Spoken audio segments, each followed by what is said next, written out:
इतिहास के अंदर जैसे वीरों और वीरांगनाओं ने अपना नाम दर्ज करवाया, उसी प्रकार कई जानवरों ने भी अपना नाम दर्ज करवाया है। उन्हीं जानवरों में घोड़ों का नाम लिया जाए तो दुनिया भर के इतिहास में अनेक घोड़े हैं जिन्होंने इतिहास में अपने आप को दर्ज करवाया है। यदि इन्हीं के अंदर हम सिकंदर का घोड़ा देखें जो कि विश्व फेलस था, शिवाजी के पास भी घोड़ा था, कई घोड़े थे, गजरा, कृष्णा आदि थे। महारानी लक्ष्मीबाई के पास बादल, पवन, सारंग थे। इसी प्रकार से रणजीत सिंह के पास अनेक घोड़े थे, लेकिन में लेला सबसे मशहूर नाम हुआ है। तो महाराणा प्रताप का जब नाम लिया जाए तो उसके साथ चेतक का नाम न आए, ये तो हो ही नहीं सकता।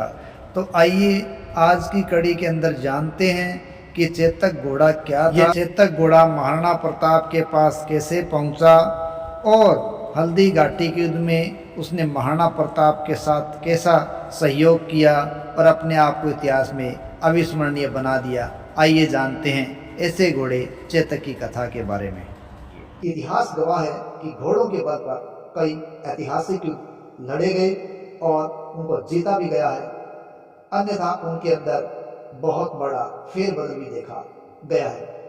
इस दौरान सेना में घोड़ों का चयन बड़े ध्यान से किया जाता था।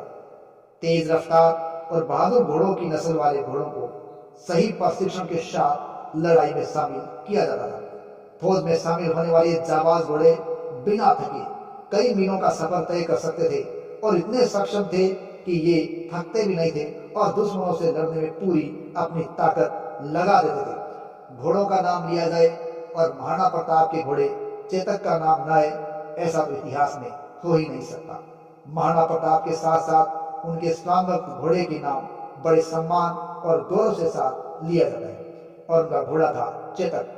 चेतक की रफ्तार देख दुश्मन सेना की आंखें फटी की फटी रह जाती थी। चेतक ईरानी मूल का एक घोड़ा था और महाराणा प्रताप का सबसे प्रिय घोड़ा माना गया।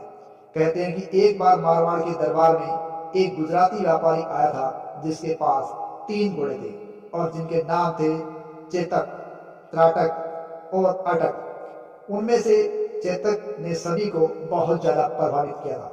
कहते हैं महाराणा प्रताप ने उस व्यापारी से 3 घोड़े खरीद लिए थे और उन्होंने चेतक को अपने पास रखा, त्राटक को अपने भाई शक्ति सिंह को दे दिया और अटक को प्रशिक्षण के लिए भेज दिया गया था। महाराणा प्रताप के इस घोड़े चेतक ने हल्दी घाटी के युद्ध के दौरान एक बड़े ही अदम्य साहस का परिचय दिया था। हल्दी घाटी के युद्ध के दौरान मान सिंह मर्दाना हाथी पर सवार था और उस पर महाराणा प्रताप की नजर पड़ती है और महाराणा प्रताप अपने घोड़े चेतक की ओर संकेत करते हैं। चेतक देखता है और तेज दौड़ उस मर्दाना हाथी की ओर लगा देता है और भागते हुए वो मर्दाना हाथी के सिर पर अपने आगे के दोनों पांव टिका देता है।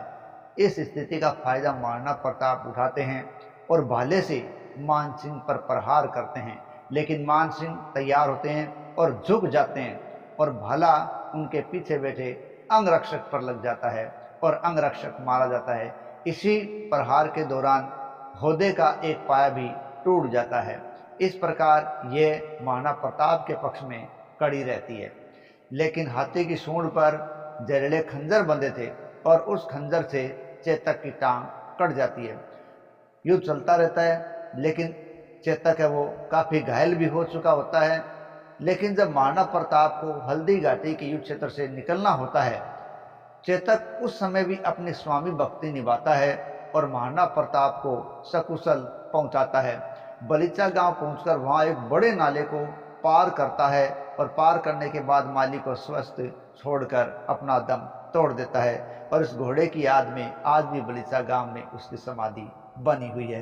तो ये था महाराणा प्रताप का घोड़ा चेतक।